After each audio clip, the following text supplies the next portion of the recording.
I know I need you. I need to love you. My name is Chris. I'm going to share one of my many testimonies. On 15 September 2009, I was going for an exam to finish my third year in medical school. I had 3 exams. I was supposed to have 3 exams on that day. My final exams were on 3 days, Monday, Tuesday, and Wednesday. This was on the Tuesday, so I went there. I went into the exam. A few minutes into the exam, I had a terrible headache, a feeling of anxiety and fear. I almost collapsed once. I started praying for God to give me the strength to finish the exam. I barely managed to finish the exam. I left the exam room like after an hour or so. And the exam was like 2.5 hours long. I went outside. I tried to read. I couldn't read. During the exam, when I tried to think, when I was reading a question, I had to do some critical thinking. I couldn't concentrate. It seemed like my mind could not subject itself to any stress. So I couldn't take the exam. All I could do was pray. This feeling of fear was so real. I went home, I tried to rest, I couldn't sleep. Eventually I managed to sleep. I had to wake up like around 2 in the morning to read for the next day. I couldn't read as well, but from that day I had severe migraine headaches. It was like a daily thing. They would start in the morning, and by the time the day is finished, I would be exhausted, mentally drained. I couldn't do anything productive. I never told anyone in my family because I thought I had brought this on myself. I felt it was my own struggle, my own spiritual struggle. So I would pray a lot, but like when I would go to school in the morning, by the time like it was in the afternoon, I would just sleep because I couldn't do anything. My mind would be so exhausted. So this continued until one day in June 2010, I went to school in the morning and I started experiencing some muscle twitches. This was now a common feature in my life, but this day the muscle twitches were like more severe. So from September to June 2010, I was looking for a diagnosis for my condition. So all the tests that I went through turned out to be negative.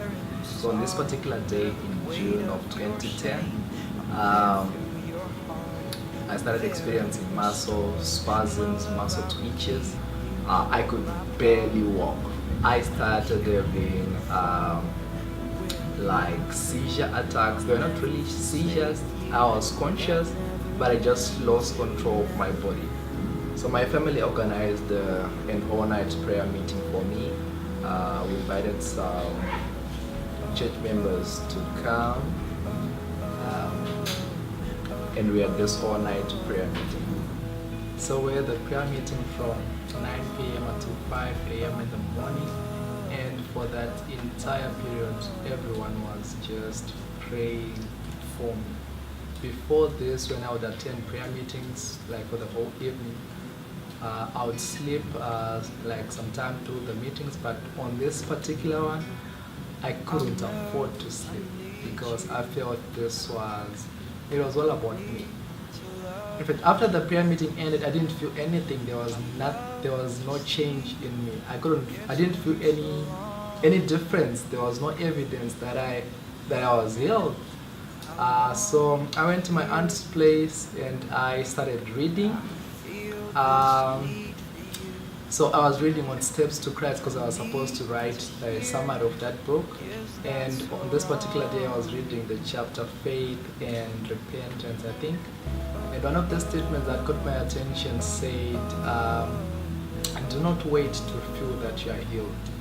You are healed not because you feel it, but because God has promised. So that was like my source of strength from then on. I mean, everything suggested that things were still the same as before the prayer meeting. I still felt that fear.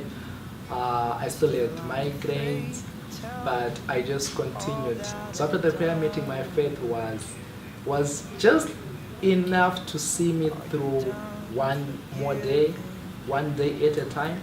So my faith gradually grew, and as my faith grew, my symptoms got weaker and weaker. My strength gained strength more and more. And I went on to finish my degree in 2012, and I was one of the best students in my program. So my illness taught me that we should not allow our faith to lose hold on God, because He's always there for us. I mean, His love is stronger than death, so He can never forsake us. So we should not despair. And I also learned that we need community around us, whether it be our family or friends whom we can share our burdens with, and they are there to encourage us, to pray with us. That really helped me a lot when I was at my weakest point, when I felt I was almost defeated. My family was there to encourage me, to support me through this whole ordeal, and I thank God for that. The times you hate me and the times that you bend. When my love is over, it's underneath, it's inside, it's in between. These times you're healing, and when your heart breaks,